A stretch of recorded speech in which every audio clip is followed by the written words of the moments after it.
Hello viewers, let's crack UPSC CSC के YouTube channel पर आप सभी का स्वागत है। इस समय टाटा ग्रुप में बहुत कुछ चल रहा है। जब से ये आरबीआई का नया रूल आया है एनबीएफसी को लेकर, तब से सभी के मन में, सभी के जहन में ये चल रहा है that what is exactly going in the Tata group. Because obviously कुछ ना कुछ तो चल ही रहा है। आपने 2025 से देखा था, जब से honourable respected Ratan Tata ji has passed, उसके बाद से टाटा ग्रुप में कहीं ना कहीं बहुत कुछ क्लैशेस की न्यूज़ आ रही है कि जो टाटा ग्रुप के बोर्ड मेंबर्स हैं उनके बीच में शायद आपस में बहुत सारे चीज़ों को लेकर सहमति नहीं बन पा रही है। This is unfortunately a very sad news because Tata is not only a business, Tata is a sentiment, Tata is a emotion, Tata is a legacy of India. And Tata group अच्छे से काम करे और बढ़े and it makes Indians proud. That is what every Indians expect. So, whenever we read about Tata Group and we hear some kind of bad news, it really hurts. So, in this particular session, my job is to basically understand key exactly what is happening in the Tata Group and what is this RBI's new rule, which has again led to disputes within the Tata Group. इन सभी चीज़ों को आज काफ़ी आसान तरीके से we will try to understand, so that exam में अगर इस टॉपिक से, आरबीआई के इस नए रूल से, या टाटा सन्स क्या होता है, क्या ये टाटा ग्रुप से अलग होता है, इन बेसिक इकोनॉमी के कॉन्सेप्ट्स को we will try to understand in the most simplest manner, so that if any question comes in any exam related to this topic, and obviously it will come, then we will be able to solve that particular question. तो देखिए friends, news क्या रहा है कि RBI जो है वो recently एक गाइडलाइंस लाया था। इनफैक्ट पहली बार आरबीआई इस गाइडलाइन को 2022 में लाया था। बेसिकली ये गाइडलाइन जो है ना, ये गाइडलाइन एनबीएफसी के रेगुलेशन को है। एनबीएफसी के रेगुलेशन को है। एनबीएफसी क्या होता है इसके बारे में बात करेंगे, बट अगर आपने इस साल के प्रीलिम्स पेपर दिया होगा 2026 में, तो स्ट्रेट अवे क्वेश्चंस एनबीएफसी को लेकर आया था, राइट? इसीलिए इकोनॉमी में कोई भी न्यूज़ एग्जाम के लिए रेलेवेंट हो सकता है। सो आरबीआई जो है वो 2022 में एनबीएफसी, जो नॉन बैंकिंग फाइनेंशियल कंपनीज होता है, इनको रेगुलेट करने के लिए गाइडलाइंस लाया था। अच्छा, सबसे पहले ये एनबीएफसी होता क्या है, तो देखिए इसके नाम में है नॉन बैंकिंग फाइनेंशियल कंपनी। मतलब ये एक ऐसी कंपनी होती है, ये कंपनी क्या देती है? एक सर्विस देती है। कौन सी सर्विस देती है? फाइनेंशियल सर्विस देती है। फाइनेंशियल सर्विस का मतलब आप इसमें पैसे डिपॉजिट कर सकते हैं, ये कंपनी लोन दे सकती है, और भी बहुत सारी चीज ये कंपनी जो है वो प्रोवाइड कर सकती है। विच मीन्स एनबीएफसी एक तरीके का कंपनी है, ये कंपनी फाइनेंशियल सर्विसेज प्रोवाइड करती है। अब आप बोलोगे यार एसबीआई भी तो यही करती है, आईसीआईसीआई भी तो यही करती है। What makes this company different from these banks in India? The one major difference, apart from many other differences, are that these banks hold a banking license from RBI. ये जो फाइनेंशियल एंटिटीज हैं, इनके पास एक banking licence होता है given to them by RBI. But these companies जो financial services इनकी तरह प्रोवाइड करते हैं, obviously on a smaller scale, लेकिन इनके पास एक खास बात होता है कि इनको बैंकिंग लाइसेंस इशू नहीं होता है। इसीलिए आरबीआई जो है वो इनके लिए गाइडलाइंस अलग बनाती है, इनके लिए गाइडलाइंस अलग बनाती है। इनके लिए जो टर्म्स एंड कंडीशंस होते हैं फाइनेंशियल सर्विसेज को प्रोवाइड करने के लिए, वो अलग होते हैं। इनके लिए जो टर्म्स एंड कंडीशंस होते हैं वो थोड़े रिलैक्स्ड होते हैं, क्योंकि इनके पास बैंकिंग लाइसेंस नहीं है, ये स्मॉलर स्केल में ऑपरेट करते हैं। That's why they are given more freedom, more autonomy, they can have more diversification. लेकिन रिसेंट टाइम्स में ये जो एनबीएफसीज हैं, नॉन बैंकिंग फाइनेंशियल कंपनीज, जिनको शैडो बैंक्स कहा जाता था बिकॉज ये इनके परछाई में काम करते थे, but these shadow banks have become really big banks now। कि ये जो एनबीएफसीज हैं, जो एक स्मॉल फाइनेंशियल एंटिटीज की तरह इनको कॉन्सेप्चुलाइज किया गया था, now in 2026 if you look at these NBFC, some of these NBFCs are very big NBFCs. और इसीलिए अगर एनबीएफसी में कुछ प्रॉब्लम आएगा, क्योंकि ये कनेक्टेड होते हैं इन फाइनेंशियल इंस्टीट्यूशन से, तो अगर यहां प्रॉब्लम आएगा तो it is going to affect the overall financial stability of the country. ये पूरे देश की फाइनेंशियल स्टेबिलिटी के ऊपर प्रॉब्लम हो सकता है, बिकॉज आरबीआई इनको तो बहुत अच्छे से रेगुलेट करती है, बट आरबीआई थोड़ी सी लिबरल होती है when it comes to regulation of these NBFCs. लेकिन आज NBFCs have become a very important financial entities, इसलिए इनके ऊपर भी आरबीआई ने अपने रेगुलेशंस को बढ़ाने का अटेम्प्ट किया है, उसी प्रयास में कि एनबीएफसीज के भी ऊपर एक स्ट्रॉन्ग गाइडलाइंस रहे, एनबीएफसीज के भी ऊपर चेक्स एंड बैलेंस रहे, एनबीएफसीज भी ट्रांसपेरेंट तरीके से काम करें, एनबीएफसीज के ऊपर आरबीआई की रेगुलेटरी पावर्स को बढ़ाए जा सके। इन ऑल दैट आरबीआई ने 2022 में एक गाइडलाइन लाया, which guideline was relevant for the NBFC, कि भाई एनबीएफसी को भी रेगुलेट किया जाएगा। अब इस गाइडलाइन को रिवाइज किया गया है 2026 में। तो ये जो रिवाइज गाइडलाइन है ये बेसिकली 2022 गाइडलाइंस की बात कर रहा है, जिसको अब रिवाइज किया गया है। अच्छा, 2022 गाइडलाइंस किसके लिए था? एनबीएफसीज के लिए। अब ये कैसे टाटा ग्रुप से रिलेटेड है? बिकॉज टाटा सन्स जो है वो एक एनबीएफसी है। ये जो टाटा सन्स है, अब ये टाटा सन्स क्या होता है ये भी, इसकी भी अपनी कहानी है, इसके बारे में भी बात करेंगे। बट अभी आप छोड़ दीजिए वो चीज, अभी बस आप ये समझिए कि टाटा सन्स जो है वो एनबीएफसी है, राइट? तो इसीलिए इस गाइडलाइन के अंदर जो 2022 में लाया गया था एनबीएफसीज के लिए, उसके अंदर टाटा सन्स भी कवर्ड होंगे, राइट? और अब जो नया गाइडलाइन आया है उसमें भी टाटा सन्स कवर्ड होंगे, बिकॉज वो एनबीएफसीज हैं। अब जो 2022 का गाइडलाइन लाया गया था, उस गाइडलाइन में कहा गया था कि ऐसे जितने भी बड़े एनबीएफसीज हैं, एनबीएफसीज को भी 3 लेयर में बांटा गया था। मैं अगर आपको 3 लेयर बता दूं, शायद मैंने कहीं लिखा होगा, but anyways I will discuss this.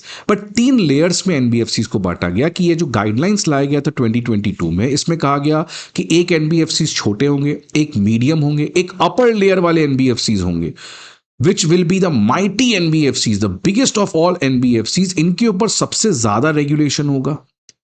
और क्या रेगुलेशन कहा गया? कहा गया कि ऐसे जितने भी अपर लेयर के एनबीएफसीज हैं, द बिग एनबीएफसीज, उनको 3 साल के अंदर आईपीओ करना होगा, मतलब अपने शेयर्स को पब्लिक ऑफर करना पड़ेगा। उससे होता क्या है, उन कंपनीज की ट्रांसपेरेंसी होती है, उस कंपनी की अकाउंटेबिलिटी होती है टू द शेयर होल्डर्स। इसीलिए ये गाइडलाइन लाया गया कि ऐसे जितने भी अपर लेयर के एनबीएफसीज हैं उनको क्या करना होगा? आईपीओ करना होगा।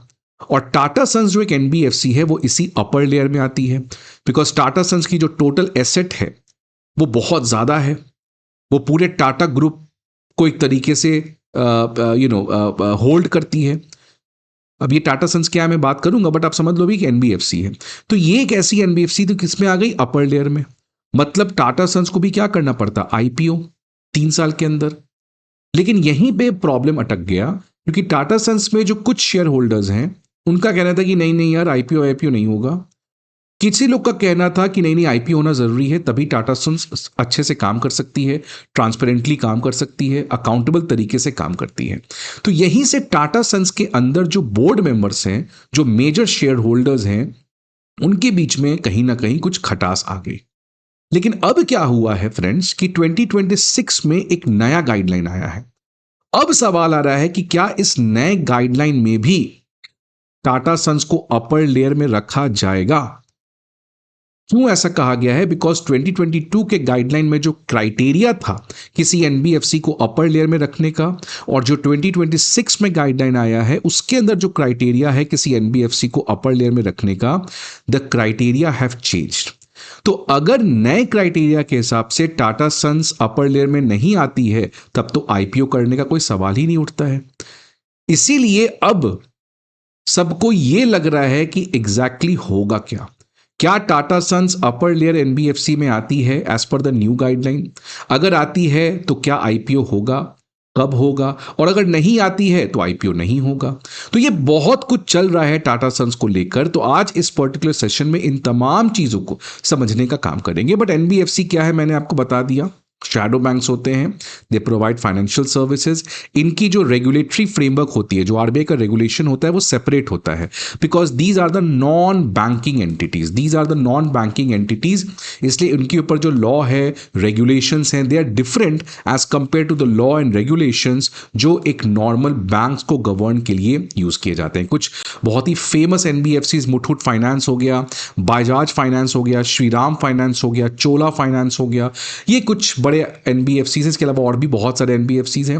अब एनबीएफसीज दोस्तों अलग अलग तरीके के होते हैं। एनबीएफसी का मतलब क्या हुआ, ये एक ऐसे कंपनीज है जो क्या प्रोवाइड कर रहे हैं, फाइनेंशियल सर्विसेज प्रोवाइड कर रहे हैं। नाउ डिपेंडिंग अपॉन वो कौन सा फाइनेंशियल सर्विसेज प्रोवाइड कर रहे हैं, अलग अलग तरीके के एनबीएफसीज भी हो सकते हैं। फॉर एग्जांपल एक एनबीएफसी हो सकता है इंफ्रास्ट्रक्चर फाइनेंस कंपनी। तो ये एक ऐसा एनबीएफसी है जो कौन सी फाइनेंशियल सर्विसेज दे रहा है, वो ऐसी फाइनेंशियल सर्विसेज दे रहा है जो इंफ्रास्ट्रक्चर सेक्टर से रिलेटेड है। ये एक ऐसी एनबीएफसी है जो फाइनेंशियल सर्विसेज किसको दे रही है, माइक्रो फाइनेंस के फॉर्म में। माइक्रो फाइनेंस का मतलब जिन फैमिली को आप लोन दे रहे हो, जिन फैमिली की एनुअल इनकम 3 लाख से कम है। तो अगर कोई ऐसी फाइनेंशियल कंपनी है जो फाइनेंशियल सर्विसेज उन हाउस को दे रही है जिन हाउस की इनकम 3 लाख से कम है, तो ऐसी एनबीएफसी को क्या कहेंगे, एमएफआई। तो आप देख सकते हैं अलग अलग तरीके के। अब ये फाइनेंशियल सर्विसेज क्या दे रही है, हाउसिंग सेक्टर को। ये फाइनेंशियल सर्विसेज किस में देती है, गवर्नमेंट बॉन्ड्स में। ये फाइनेंशियल सर्विसेज किसको देते हैं, बैंक्स को। अगर बैंक्स का कोई एनपीए हो चुका है, उस एनपीए को ये ठीक करने का प्रयास करते हैं। These are the ARCs, which means what I'm trying to simply say is that NBFC is not one single entity. NBFC एक कॉन्सेप्ट है कि आप एक कंपनी ओपन कर सकते हैं जो फाइनेंशियल सर्विसेज दे सकते हैं without having a banking licence. Now depending upon your expertise, your skill, your area of knowledge, आप अलग अलग तरीके के फाइनेंशियल सर्विसेज दे सकते हैं। और इसीलिए कई तरीके के एनबीएफसी यहां पे आपको देखने को मिलेंगे।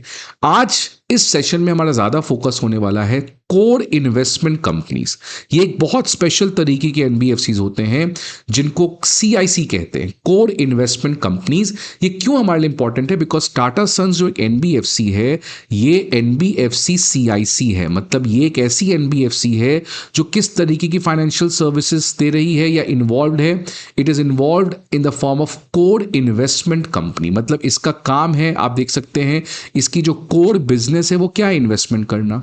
तो ये एक ऐसी एनबीएफसी है जिसका कोर फाइनेंशियल सर्विसेज क्या है, core financial services is to invest.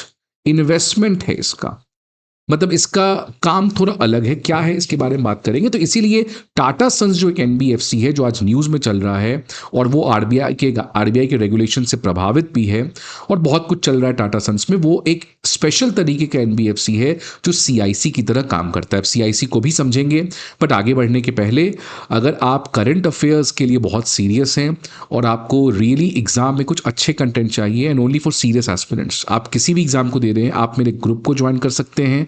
ये रहा इसका क्यूआर कोड। और अगर आप इकोनॉमी के बेसिक वीडियोस को समझना चाहते हैं, बेसिक कॉन्सेप्ट्स को, व्हाट इज जीडीपी, राइट। अब एनबीएफसी को यहाँ पे तो मैंने बहुत जल्दी कंप्लीट किया, बट अगर आप एनबीएफसी को डिटेल में समझना चाहते हैं तो इकोनॉमी का एक नया सीरीज स्टार्ट हुआ है, इसका भी एपिसोड 2 हुआ है। ये काफ़ी फ्रेश है, तो इसमें नए वीडियोस आएंगे, करंट अफेयर सब कुछ इंक्लूडेड होगा। तो आप अगर ऐसे एस्पिरेंट हैं जो अगले साल या उसके और अगले साल देना चाहते हैं, तो आप इन वीडियोस को रेगुलरली फॉलो कर सकते हैं। इस चैनल पे यूपीएससी मंजिल बाय अनअकैडमी, इस चैनल पर आपको मेरे 2 तरीके के वीडियोस मिलेंगे। एक स्टैटिक वीडियोस जो इस तरीके का चल रहा है, और एक डेली 1 करंट अफेयर्स भी मिलता है जो कोर इकोनॉमी से रिलेटेड होता है। तो आई होप आपको इन चीज़ों से काफ़ी ज़्यादा मदद मिलेगी। इसके अलावा आप अनअकैडमी आईएएस से एक अच्छा ऑफर के अंदर आप ज्वाइन कर सकते हैं। एक ट्रिपल ट्रीट का ऑफर चल रहा है जो आज लास्ट डेट है इस ऑफर का friends. So please don't miss this opportunity. अगर आप इस ऑफर को लेते हैं तो अगर आप 12 मंथ का पैकेज लेते हैं तो आपको इसमें 36 मंथ की वैलिडिटी मिलेगी, और इसकी प्राइस आप देख सकते हैं काफ़ी कम है। ये प्राइस तो पहले से भी था, बट इसमें एक और खास चीज़ ऐड कर दिया गया है दैट नाउ यूपीपीएससी का जो कंप्लीट कोर्स है वो एब्सोल्युटली इसी प्राइस में इंक्लूडेड है। So this is in fact one of the biggest offer of 2026। और अगर आप मेरे कोड को लगाते हैं SUJ50 तो आपको इस कोड के थ्रू इस कोर्स में और फर्दर स्कॉलरशिप डिस्काउंट मिल सकता है। So this is the last day tonight. Please go to the description box, get all the details, connect to our team and explore this offer, the grand offer of triple treat. Now let's move ahead. Now what are CICs? तो CIC एक special category of NBFC है, ठीक बात है। कौन इसको regulate करता है? आरबीआई करता है। और ये कंपनी का काम क्या है? इन कंपनी का काम मैंने कहा था, इन कंपनी का क्या काम है? इन्वेस्टमेंट करना। विच मीन्स ये एनबीएफसी वो नहीं है लाइक सुंदरम फाइनेंस, लाइक चोला फाइनेंस, जहां पे जाके आप लोन ले सकते हो। इन एनबीएफसीज का काम क्या है? इन्वेस्टमेंट्स। सो ये एनबीएफसी के जो सीआईसी वाले हैं, core investment company, their job is not to lend to the public unlike other NBFCs. This special NBFCs, इनका जो मेजर रोल है, the most important role is to invest. कैसे इन्वेस्ट करते हैं? बाई होल्डिंग शेयर्स और securities of group companies, मतलब दूसरे company के ये लोग शेयर्स को अपने अंदर रखते हैं। और अगर आप एक एनबीएफसी हो और आप सीआईसी के कैटेगरी में आना चाहते हो, तो आपका 90% एसेट जो है, ये याद रखिएगा डेटा, 90% एसेट जो है वो आपका इन्वेस्टमेंट के फॉर्म में होना चाहिए, not in the form of loan.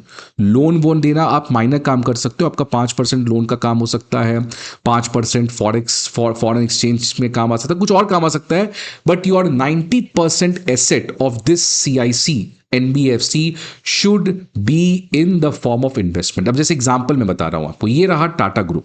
आप देखते हो बहुत सारी कंपनी है, आईटी की company, Tata steel, Tata Motors, Jaguar, Tata auto, Tata advance system, Tata international, Tata capital, Tata power, Tata housing, Voltas, इतने सारे कंपनी हैं। ये सभी कंपनीज में जिसका सबसे ज्यादा मैक्सिमम शेयर होल्डिंग है वो टाटा सन्स का है।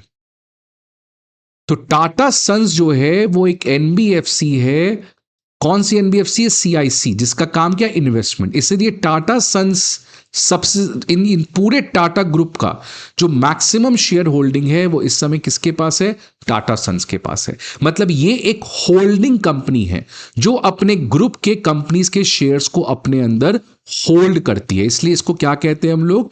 Holding company, right. तो इसलिए टाटा ग्रुप बहुत बड़ा ग्रुप है। इस ग्रुप के जो सबसे मैक्सिमम शेयर होल्डर्स हैं वो टाटा सन्स हैं, एनबीएफसी है जो। तो this is the holding company. बताओ, कह सकते हैं ये एक पेरेंट है और ये उसके चिल्ड्रंस हैं, parents. So this is the parent company जिसके अंदर ये सारे कंपनीज इसी के अंदर आपके आ जाते हैं। सो ये है आपका। सो अनलाइक कन्वेंशनल एनबीएफसी, जो नॉर्मल एनबीएफसी आप देखते हैं जो लेंडिंग रखता है, लोगों से पैसा जमा करता है और बाकी फाइनेंशियल एक्टिविटीज कंडक्ट करता है, सीआईसीज जो होते हैं they are primarily holding companies. ये इसीलिए बनाए जाते हैं बिकॉज इनको अपने फर्दर ग्रुप्स के शेयर्स को होल्ड करने के लिए बनाया जाता है। मतलब टाटा सन में आप जाके ये एक ऐसा एनबीएफसी जिसमें आप जाके पैसा जमा नहीं कर सकते हो, आप इसे जाके लोन नहीं ले सकते हो। Tata son is simply a holding company जो अपने ग्रुप कंपनीज के शेयर्स में इन्वेस्ट करता है, राइट। इसीलिए ये पूरा जो ग्रुप कंपनी है इसका सबसे मैक्सिमम शेयर होल्डर किसके पास है? इस होल्डिंग कंपनी टाटा सन्स के पास है। इसीलिए जो टाटा सन्स को होल्ड करता है वो इन कंपनीज को भी होल्ड करता है, बिकॉज इन सभी कंपनीज का जो मैक्सिमम शेयर होल्डर है वो किसके पास है? टाटा सन्स का। सो एनबीएफसी कोर इन्वेस्टमेंट कंपनीज जो हैं वो इसीलिए बनाए जाते हैं कि जो कंपनी बहुत बड़ी है उन कंपनी को कोई होल्ड करने वाला भी तो चाहिए। इसलिए जो भी बड़े कंपनीज हैं जो बहुत सारे चीजें कर रहे हैं, उन केस में मैं एक होल्डिंग कंपनी बना देता हूं जो इन सभी कंपनीज को अपने कंट्रोल में एक तरीके से ले सकता है। अब टाटा सन्स को रेगुलेट कौन करता है? टाटा ट्रस्ट। सो टाटा ट्रस्ट सबसे टॉप पे है। वो किसको कंट्रोल करता है? टाटा सन्स को। सो टाटा सन्स का जो मेजॉरिटी शेयर है वो टाटा ट्रस्ट के पास है। और टाटा सन्स जो है वो होल्डिंग कंपनी है जो सभी अपने ग्रुप कंपनीज के शेयर्स को होल्ड करती है। तो देखिए होगा क्या कि ये जितने भी कंपनीज हैं, ये जो भी प्रॉफिट अर्न करते हैं, ये प्रॉफिट किसका होगा? इसके पेरेंट का, विच इज टाटा सन्स का। टाटा सन्स जो है वो अपने प्रॉफिट को किसको डिस्ट्रीब्यूट कर देती है? Among the share holders. इस कंपनी के कौन शेयर होल्डर्स हैं? तो टाटा सन्स जो कंपनी है एनबीएफसी, इसके जो मैक्सिमम शेयर होल्डर्स है वो कौन है? टाटा ट्रस्ट। रादर और भी हैं कुछ लोग, तो टाटा सन्स के जो हेड है, टाटा सन्स के जो शेयर होल्डर्स है उसमें सबसे ज्यादा बड़ा तो टाटा ट्रस्ट हो गया, लेकिन और भी हैं लाइक शार्पूजी पालुंजी है, और भी कुछ शेयर होल्डर्स हैं। तो आई होप आपको ये समझ में आ गया होगा फ्रेंड्स कि एनबीएफसी कोर इन्वेस्टमेंट कंपनीज क्या है और ये क्यों बनाई जाती है। तो बेसिकली बड़े कंपनीज में when you need a holding company, who is going to invest in companies shares. So in that case you create this kind of a holding company known as Tata Sons. और Tata Sons जो है वो एक NBFC है, CIC, इसके shares maximum इस समय Tata trust के पास हैं। तो इनकी प्रॉफिट इनके पास जाती है, इनकी प्रॉफिट पर डिस्ट्रीब्यूट हो जाती है। शेयर होल्डर्स कैसे हैं? टाटा ट्रस्ट की खास बात क्या है कि एक फिलैंथ्रोपिक ट्रस्ट है, मतलब टाटा ट्रस्ट को जो भी पैसा आता है टाटा सन्स से वो जनरली फिलैंथ्रोपी में जाता है, and that's what Tata group is a respected group in India. इस समय जो टाटा सन्स है, मतलब ये वाला देखें, जो ये टाटा सन्स है होल्डिंग कंपनी, इसके जो चेयरपर्सन है, आप इनका नाम देखे होंगे, फेस भी देखे होंगे, एन चंद्रशेखरन। और जो टाटा सन्स है उनके जो मैक्सिमम शेयर होल्डर है टाटा ट्रस्ट। टाटा ट्रस्ट के लीडर कौन है? चेयरमैन नोएल टाटा, जिनको रतन टाटा जी जाने के बाद अपॉइंट किए थे, राइट। तो इस तरीके से टाटा सन्स याद रखिएगा अलग है, टाटा ग्रुप अलग है, टाटा सन्स अलग है और टाटा ट्रस्ट अलग है। तो हायरार्की याद रखिएगा, सबसे टॉप पे टाटा ट्रस्ट, फिर टाटा सन्स और फिर टाटा के सारे ये ग्रुप कंपनीज जो हैं वो आते हैं। आ जाइए 2022 में। 2021 में ये पहली बार रेगुलेशन आया था। 2022 में एनबीएफसीज को रेगुलेशन को फॉर्मलाइज करके फाइनली इशू किया गया था। इसमें 3 लेयर ऑफ एनबीएफसीज बांटे गए थे, base layer, middle layer, upper layer. Upper layer जो है वो लार्ज और सिस्टमेटिकली इंपॉर्टेंट एनबीएफसीज हैं जिनके कोलैप्स होने से पूरी इकोनॉमी के ऊपर खतरा हो सकता है। इनके ऊपर सबसे ज्यादा रेगुलेशन होगा आरबीआई का। इसी को हम लोग कहते हैं स्केल बेस्ड रेगुलेशन, मतलब the regulation is not going to be same for all the NBFCs, rather it will depend upon कि आप किस स्केल में आते हो। आप लोअर स्केल में आते हो, आप मिडिल स्केल में आते हो, या आप अपर स्केल ऑफ एनबीएफसी में आते हो।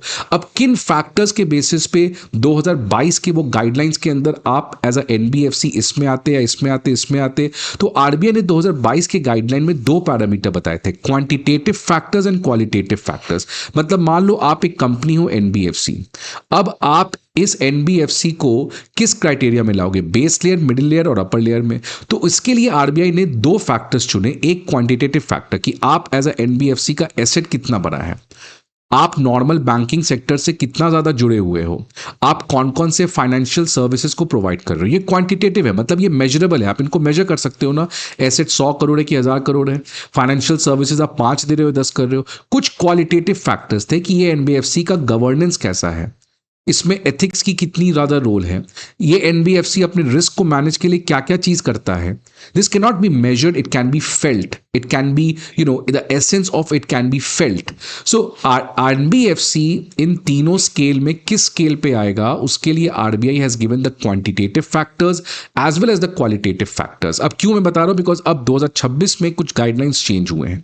अगर मैं अपर लेयर की बात करूं तो ये रहा लिस्ट, इसमें आप देख सकते हो टाटा सन्स को भी आरबीआई ने लिस्ट किया कि भाई ये भी अपर लेयर में है। अब क्योंकि ये अपर लेयर में हो गया तो फिर आपको समझ रहे हो 3 साल के अंदर क्या करना था, आईपीओ करना था, सो दैट इसकी शेयर्स पब्लिक के पास हो, जिससे गवर्नेंस और ट्रांसपेरेंसी काफी ज्यादा इंपॉर्टेंट होता है। सो 2024 में आरबीआई ने क्लासिफाई कर दिया टाटा सन्स को as upper layer NBFC under it scale based regulation framework. क्यों? बिकॉज क्वांटिटेटिव पैरामीटर और क्वालिटेटिव पैरामीटर, दोनों पैरामीटर के हिसाब से टाटा सन्स जो है वो अपर लेयर में आता, और इसलिए टाटा सन्स के ऊपर आईपीओ जाने का प्रेशर बन रहा था। लेकिन इस आईपीओ जाने के लिए अगेन टाटा सन्स के अंदर विवाद हो गया, बिकॉज टाटा सन्स के जो शेयर होल्डर हैं, जैसे नोएल टाटा जो हैं, जो टाटा ट्रस्ट है, टाटा ट्रस्ट का आप देख सकते हैं 66% स्टेक है टाटा सन्स में, majority share holder Tata trust का है। उनके जो चेयरमैन है नोएल टाटा, उन्होंने कहा कि अनलिस्टेड है, आईपीओ नहीं करना है। लेकिन जो दूसरे 18% स्टेक होल्डर हैं टाटा सन्स में, शारपूंजी पालुंजी ग्रुप, इनका कहना था कि नहीं नहीं भाई आईपीओ होना चाहिए, बिकॉज तभी ट्रांसपेरेंसी होगी, अकाउंटेबिलिटी होगी। तो इस तरीके से टाटा सन्स के बीच में आपस में काफी ज्यादा भिड़ंत हो गई। लेकिन अब जो 2026 में नया गाइडलाइन आया है, इस गाइडलाइन में कहा गया है कि जो पहले आरबीआई के 2 फैक्टर्स डिसाइड करते कि whether you will be falling into the lower base, middle और अपर लेयर, नाउ इस फैक्टर को हटा दिया गया है। अब क्वालिटेटिव फैक्टर्स पे डिसाइड नहीं होगा, पूरी तरीके से क्वांटिटेटिव फैक्टर पे डिसाइड होगा। और कौन सी क्वांटिटी है जिसके अंदर आप अपर लेयर में आ सकते हो, तो आरबीआई की जो नई गाइडलाइन उसमें कहा गया है कि ऐसे जितने भी एनबीएफसीज हैं जिनका जो टोटल एसेट है वो 1 लाख करोड़ या उससे ज़्यादा है, तो ऐसे एनबीएफसीज को अपर लेयर में रखा जाएगा। और इसकी वजह से अब उनको आईपीओ करना पड़ेगा 3 साल में। मतलब एक चीज याद रखिएगा that now this new guideline जो स्केल बेस्ड रेगुलेशन गाइडलाइंस हैं उसके अंदर qualitative parameters have been removed quantitative, और 1 लाख करोड़ का एसेट्स होना चाहिए आप अपर लेयर में आओगे।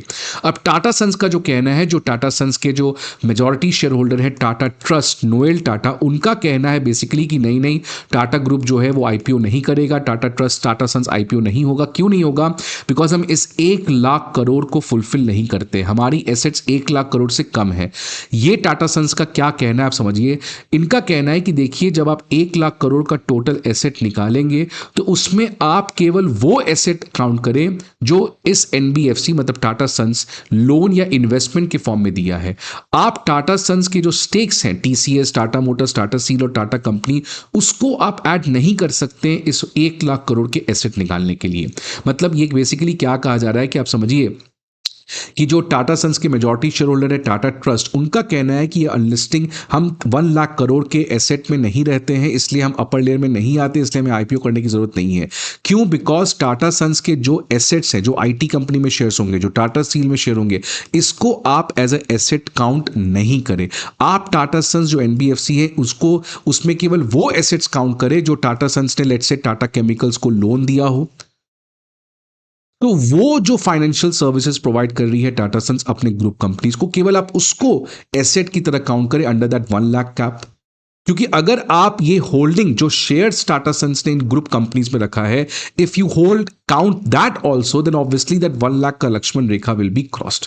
तो अब देखते हैं आरबीआई जो है इस पे फाइनल डिसीजन क्या लेती है। अभी तक आरबीआई के अंदर ये पूरा मामला चल रहा है, लेट्स सी। बट जिस तरीके से ये सब चल रहा है ऑब्वियसली दैट शोज कहीं ना कहीं कुछ बेसिक लेवल पे प्रॉब्लम टाटा सन्स में चल रहा है। आई होप आपको ये वीडियो अच्छा लगे। See you again some other video, till then good bye and take care.